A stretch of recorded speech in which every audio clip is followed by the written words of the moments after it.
Амансыздар ма, қазақ елі?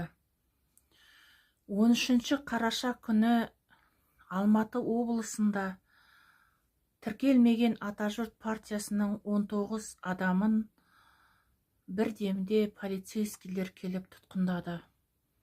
Оған себеп мынандай: осы уақытқа дейін тіркелмеген Атажұрт партиясының мүшелері біз Қытай экспансиясына қарсымыз, Қытай мен Ортадағы визасыз режимге қарсымыз, Қытайдың зорлық-зомбылығын қазақ еліне әкемеңіздер деп айтып келді. Оған біздің билік басындағылардың ешқайсысы көңіл аударған жоқ.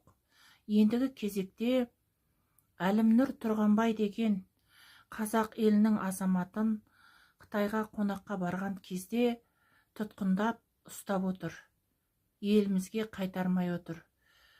Бұны да біздің билік басындағыларға Атажұрт партиясының мүшелері айтып отыр.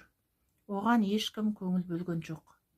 Ендігі кезекте тіркелмеген Атажұрт партиясының мүшелері Әлімнұр Тұрғанбайды осы жолмен құтқарып қалатын шығармыз мүмкін деп, биліктің көңілін аударайықшы осы деп, айдалаға шығып ап тұрып, Қытайдың жалауы мен Қытайдың лидерінің фотосын өртеген болатын.